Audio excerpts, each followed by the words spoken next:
So I do want to draw your attention to the stars that are hanging on our sides and on the back of the choir rail. We made these stars last Wednesday as part of our celebration of the Feast of the Epiphany.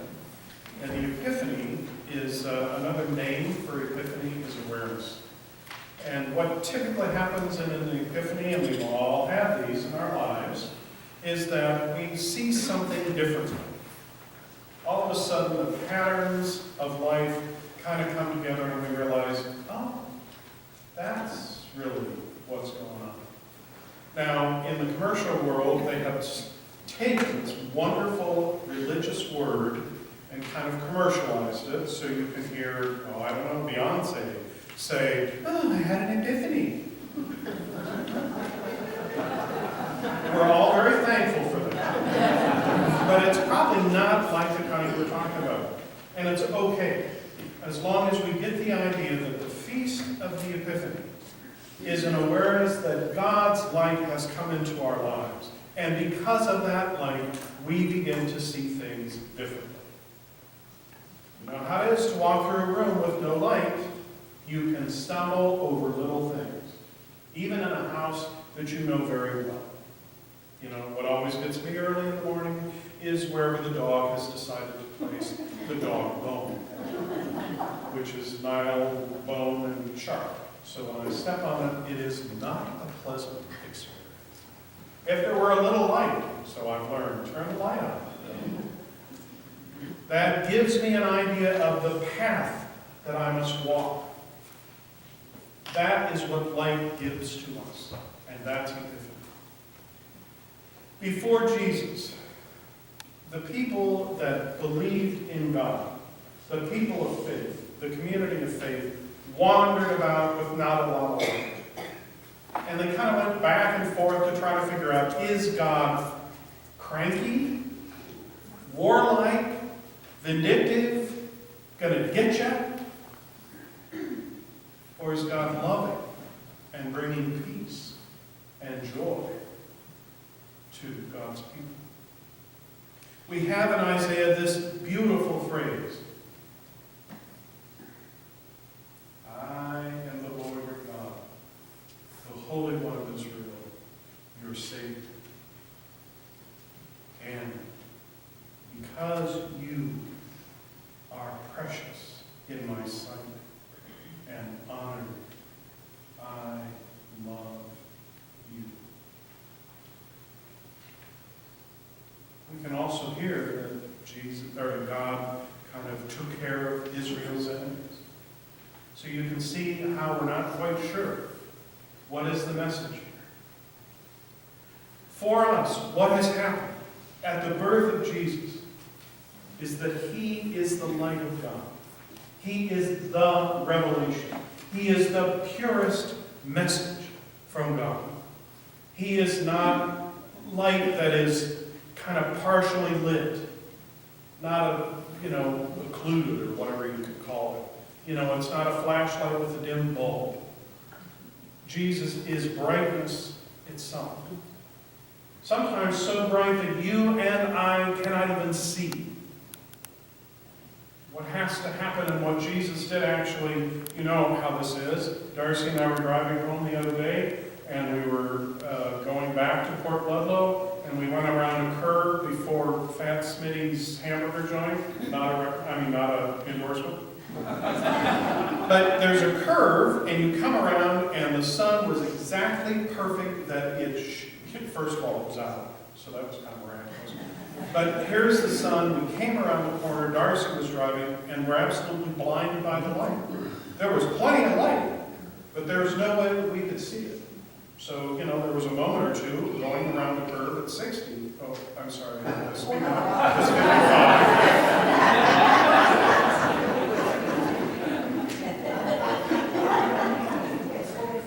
45 now. Yeah, down the hill it's 45, but there it was 55. Kind of a little bit of 60. It's really 55. But there was a moment there that we saw too much. What had happened is visors came down, thankfully shadows from trees. We've all had that experience. Have you ever seen somebody with a very bright light behind them? The light is so bright you can't even tell they're there until until they walk far enough that they create shadow. You know what I'm talking about? That's essentially what Jesus did. He walked out of the magnificence of the light of God, too bright for us to ever be able to perceive. The human eye does not see things with just light. It sees things in contrast. We read this piece of paper, not because it's got light on it or it's white. It's a contrast between the ink, black ink, and the whiteness of the paper. If we had printed this in, real pretty yellow, all of us would be sitting there saying, need to go to the eye doctor. We need both light and contrast. Theologically, we're speaking about divinity and humanity. Jesus came to us so that we could see him in our own limited eyesight, because God's light is too bright. So Jesus contained that light, created a way for us to see. So the Epiphany is the feast of awareness. And now, aware of what? Your job and mine this season, through to Lent, is to understand what Jesus has revealed to us about God. Not what we think we know about God, but what Jesus teaches us about God. And there's a big difference. All of us have come with a set. This is what God is. And what we really need to do during the feasts and the season of Epiphany is to be aware of the light that Jesus has given to us that we can see. What did he reveal today at his baptism? Some biblical scholars say we shouldn't celebrate the feast of baptism. We should celebrate the feast of Jesus at prayer. If you notice in the gospel, what it says is, after Jesus was baptized, he prayed. That's the emphasis.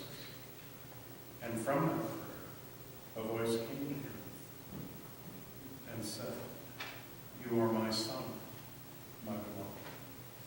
In you I am well pleased." Jesus revealed from the beginning of his ministry as an adult this very important, powerful, magnificent insight into who God is for us, to us. It is found in this relationship, Jesus' prayer,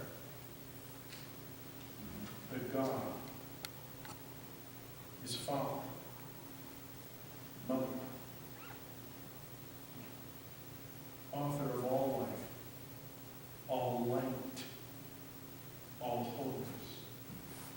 And that the relationship that God has with humanity is the relationship of parent to child. And God, when God looks at us in the light of God, sees beloved. Let that star of revelation sink into you. That in this light of God that is so bright, brighter than we are able to see, when God looks at us with no shadow,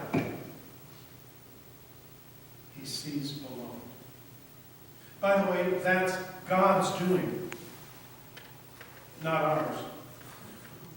We can stamp our foot all the time and say, "No, don't look at me." And God will say, "Yeah, okay, fine."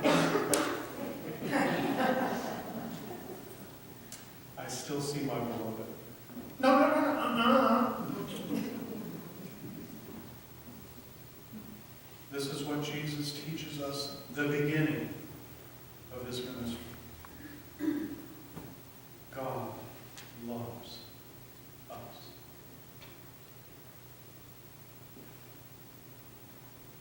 Ancient mariners, I know you wanted me to say seagulls. Good, your way. Ancient mariners learned navigation by looking at the stars. Wherever they were lost, the clouds would finally clear up. They could find out where they were in relationship to the North Star and the other constellations that they had.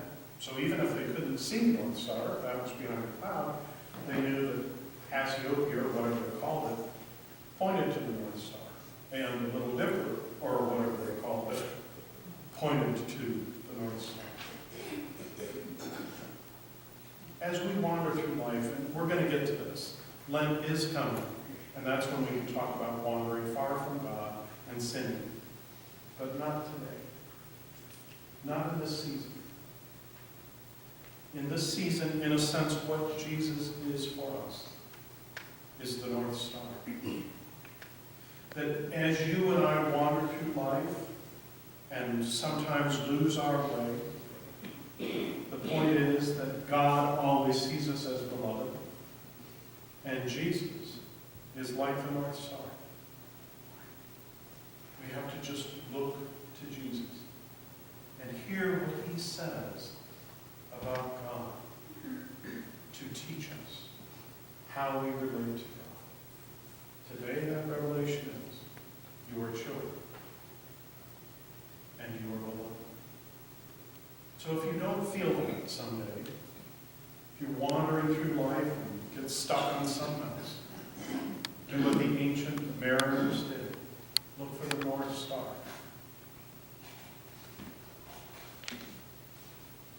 And when you look at the North Star, Jesus, you're going to see the light that is in him from God. And you're going to know where you are in relationship to God. You're God's beloved. Did you hear that? You are God's beloved. Start there. Start there.